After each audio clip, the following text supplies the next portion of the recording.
बिस्मिल्लाहिर्रहमानिर्रहीम। हुकूमत साजी का अमल जारी है। मुल्क भर में मुख्तलिफ असम्बलीज़ के इजलास हो रहे हैं और आज पंजाब असम्बली में स्पीकर डिप्टी स्पीकर का इलेक्शन हो रहा है और ये खुफिया राय शुमारी से होगा। एक एतराज़ जो है वो ये उठाया जा रहा है सुन्नी इत्तेहाद कौंसिल की जानिब से कि ये इलेक्शन आज हो जाएगा स्पीकर और डिप्टी स्पीकर का, लेकिन हाउस मुकम्मल नहीं है। हाउस इसलिए मुकम्मल नहीं है, वो ये कहते हैं कि जो मखसूस नशस्तें हैं पंजाब में ख़वातीन की और अक़लियतों की, वो मखसूस नशस्तें बाकी तमाम पार्टीज़ को दे दी गई हैं, लेकिन सुन्नी इत्तेहाद कौंसिल को मिलने वाली मखसूस नशस्तें ताहाल उन्हें अलॉट नहीं की गई। तो इस वजह से जब ये इलेक्शन हो रहा है स्पीकर का और डिप्टी स्पीकर का, तो ऐसे में उनको बहुत नुकसान होगा कि जब उनकी एक मखसूस एक ख़वातीन और जो अक़लियती मेंबर हैं वो अगर शामिल नहीं होंगे, हाउस में मौजूद नहीं होंगे, तो ये एक बड़ा इतराज़ है। लेकिन इस इतराज़ जो है, चूँकि ये इलेक्शन कमीशन ने करना है और मामला अभी इलेक्शन कमीशन में ज़ेर इल्तवा है और कहा यह जा रहा है कि इलेक्शन कमीशन इस पर फ़ैसला करने में इसलिए भी ताख़ीर कर रहा है ताकि ये जो तमाम असम्बलियों में जो इब्तदाई इलेक्शन है यानी स्पीकर का और डिप्टी स्पीकर का, ये हो जाए तो उसके बाद फिर वो अपनी जो सुन्नी इत्तेहाद कौंसिल की जो जितना भी उनका हिस्सा बनता है बक़द्र जुस्सा, वो उनको दे दिया जाएगा। तो एक टेक्निकल डिले जो है वो की जा रही है और उसका पर्पज़ यही है कि जो वोट जितने कम हो सकें वो उतने जो हैं वो उनको मतलूबा तादाद जो है वो ना मिल सके। अदील, ये वैसे तो कानूनी मसला बन जाएगा, इसलिए कि इलेक्शन कमीशन ने अगर उनको मखसूस नशस्तें देने में कोई तामुल का इजहार किया या कोई डिले किया मज़ीद, तो ये फिर अदालत में जाएगा। पीटीआई ने तो यही कहा था, बल्कि यूँ कहा जाएगा सुन्नी इत्तेहाद कौंसिल ने ये कहा है। तो आप क्या देखते हैं कि ये और कौन सी टेक्निकल रीज़न है? वैसे तो यही है, चूँकि अभी तक यही सामने आई है, बाकी सबको नशस्तें दे दी और उनकी नशस्तें उन्होंने मखसूस भी कर दी हैं, लेकिन अभी अलॉट भी नहीं की। सर, इस इशू को ज़्यादा फॉलो तो नहीं किया, लेकिन बज़ाहिर जो आप बात कर रहे हैं उससे तो नज़र यही आ रहा है, ये उसी प्री पोल रिगिंग का सिलसिला है जो अब पोस्ट पोल हो रही है। Post poll rigging. Post poll rigging हो रही है और एक सियासी जमात जिसको हम सब जानते हैं वो सुन्नी इत्तेहाद नहीं है, वो पाकिस्तान तहरीक-ए-इंसाफ है। उनको अगर उनका जो हिस्सा बनता है वो दे दिया जाएगा और क्योंकि ये खुफिया राय शुमारी होती है, तो 2-4 वोट्स इधर-उधर हो जाएँ तो तो फिर पता चलेगा लेने के रिज़ल्ट। देने पड़ जा तो वो यही शायद खतरा है मेरा ख़्याल है। ख़तरा उनको यही है और उन्होंने इसी बुनियाद पर अब एक अहम आप कह सकते हैं कि अपॉर्चुनिटी है, उनको अवेल नहीं करने दी जा रही पाकिस्तान तहरीक-ए-इंसाफ को या सुन्नी इत्तेहाद को और इसी वजह से अब आप कह सकते हैं कि मज़ीद शकूक व शुबहात जन्म ले रहे हैं। जो ये हमारी असम्बली अब पंजाब की अगर हम बात कर रहे हैं आई है, पहले जो वज़ारत आला के मनसब पर आ रही हैं मरीम नवाज़ साहिबा, उनकी जीत के ऊपर काफ़ी शकूक व शुबहात थे। उसके बाद फिर उनकी पार्टी ने जो अक्सरियत हासिल की उस पर काफ़ी ज़्यादा बातें हुईं और अब ये जो काम हो रहा है तो ये उसी एक सिलसिले की कड़ी है सर और अब ये तय हो चुका है कहीं और बैठकर कि इनको हुकूमत में लाना है, इनके लोगों को इलेक्ट करवाना है, इनके लोगों को ही तमाम ओहदे बाँटने हैं। तो इसमें अब ये बहस भी मुझे लगता है कि इर्रेलेवेंट हो गई है कि रिगिंग हो रही है या नहीं, अब तो मामला काफ़ी आगे चला जा चुका है। रिगिंग वाली बात तो अब बहुत छोटी-सी नज़र आने लगी है, हालाँकि यही बात अगर हम 2018 में करते तो वो काफ़ी हम उसके साथ सब्सटेंस के साथ बड़े वज़न के साथ वो बात कर सकते थे। अब इस उसमें इतना वज़न ही नज़र नहीं आ रहा क्योंकि इतनी मामूली सी बात नज़र आ रही है। अब ज़बान ज़द-ए-आम है, जो धांधली इस दफ़ा इंतखाबात में सर हुई है और उसके नतीजे में जो अब हो रहा है वो अब ना रुकने वाला एक सिलसिला है। बिल्कुल, एक तो ये ना रुकने वाला सिलसिला और दूसरी बात अदील ये कि इलेक्शन जो हैं ये पॉलिटिकल स्टेबिलिटी के लिए किए जाते हैं कि जी मुल्क में इस्तेहकाम आएगा। तो हम देख रहे हैं कि इलेक्शन के बाद मज़ीद अदम इस्तेहकाम से दो चार हुआ है मुल्क।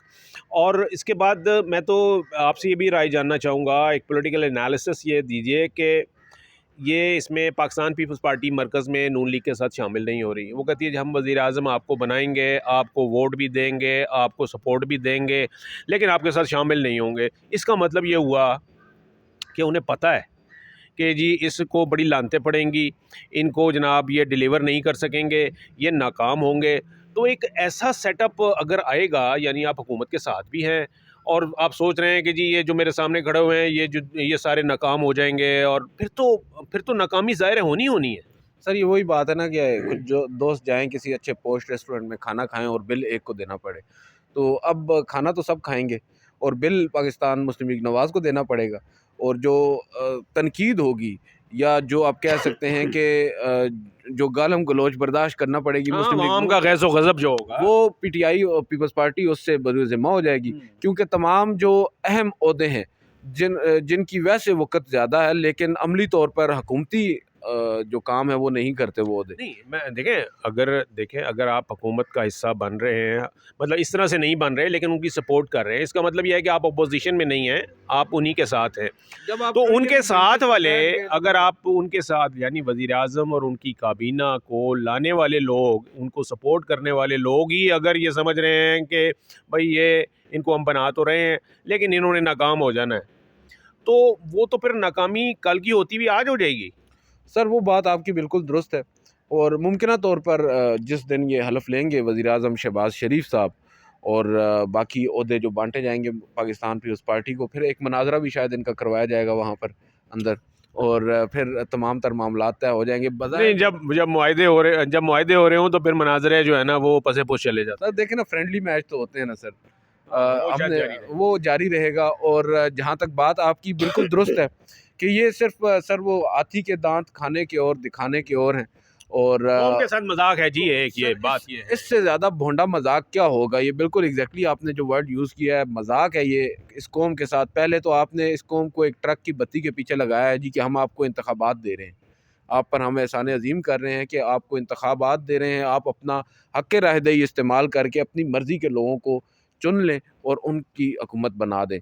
लोगों ने अपना हक़ राहदही इस्तेमाल कर लिया मगर फिर भी उनको चुन-तख़ब आप खुद कर रहे हैं। अवाम ने जिनको दिए हैं वोट वो बेचारे एक साइड पर हो गए हैं और ये सर अब एक अलमिया अब हम तो मज़ाक ही बन के रह हमने गया। और आपने तो शुरू से ही जमहूरियत को बना कि जमहूरियत सबसे अच्छा निज़ाम है, और जमहूरियत की तारीफ़ यही थी कि जी लोगों की हुकूमत लोगों के लिए और लोगों के ज़रिए अमल में लाई जाए। तो ये वाली कैसी जमहूरियत का रिज़ल्ट है कि जमहूरियत में ऐसे भी होता है कि मैं वोट किसी और को डालूं और सुबह वो किसी और को निकल आए। मतलब अगर जमहूरियत में ऐसा होता है तो फिर जमहूरियत नाकाम है, या ये हमारे सिस्टम की ख़राबी है, या जमहूरियत हमें सूट नहीं करती। सर मुझे तो लगता है मैं यहाँ पर ब्लेम करूँगा माज़रत के साथ हमारे अदालती निज़ाम को। देखें सियासतदान जो हैं या दीगर स्टेक होल्डर्स वो हमेशा अपना रांझाई राज़ी रखने की कोशिश करेंगे। हर शख्स का यही कोशिश होती है कि वो ही जीते बाय ऑल मीन्स। मगर वहाँ पर अदालतें आती हैं और अदालतें देखती हैं अगर कहीं पर कोई नाइंसाफ़ी हुई है तो वो वहाँ पर एक्शन लेंगी। मगर यहाँ पर बज़ाहिर जो अदालतों का काम है वो अदालतें नहीं कर रहीं, बल्कि अदालतें भी बहुत से लोगों का तो ये भी दावा है कि फ़रीक बन चुकी हैं।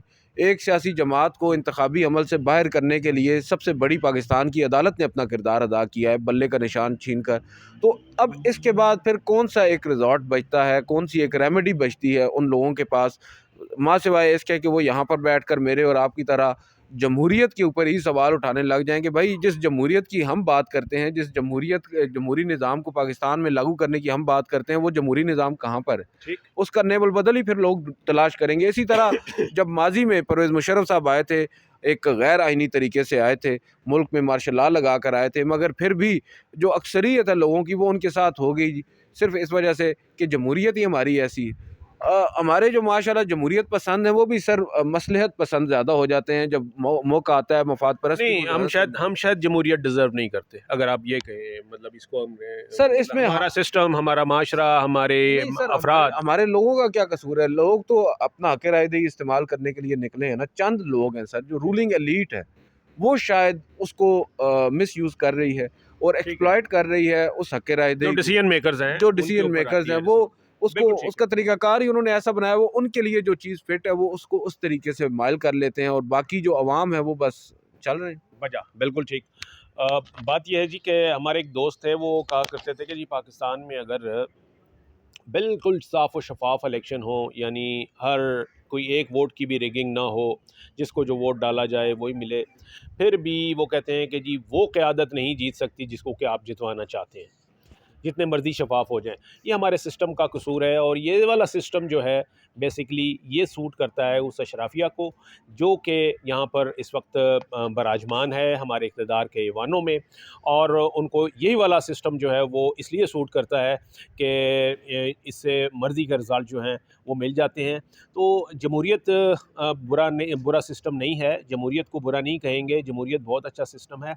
इसका इतलाक़ जिस तरीके से हम करते हैं या इसको यूज़ हम जैसे करते हैं वो फिर वो उसी तरीके से नताइज देता है। यानी अगर जमहूरी निज़ाम के अंदर उस प्रोसेस में हम मैनिपुलेट करेंगे तो ऐसी सूरत में जो रिज़ल्ट आएगा तो वो ज़ाहिर है हमारी मैनिपुलेशन का नतीजा होगा। तो इसको मैनिपुलेट करने वाले जो हैं वो कसूरवार हैं, जो एक रिज़ल्ट को सफ़ेद को स्याह करने वाले हैं वो कसूरवार हैं। अवाम का इसमें कोई कसूर नहीं है। अवाम तो यही कहती है कि जी हमने अपने ज़मीर के मुताबिक वोट डाला है। अब वो ज़मीर के डाला हुआ वोट जो है अगर वो मतलूबा अवाम की ख्वाहिश के मुताबिक रिज़ल्ट ना दे सके तो फिर सिस्टम भी ठीक है, अवाम भी ठीक हैं। ये जो डिसीजन मेकर्स हैं ये ख़राबी फिर इनमें है, और यही डायग्नोज़ हुआ है। Thank you.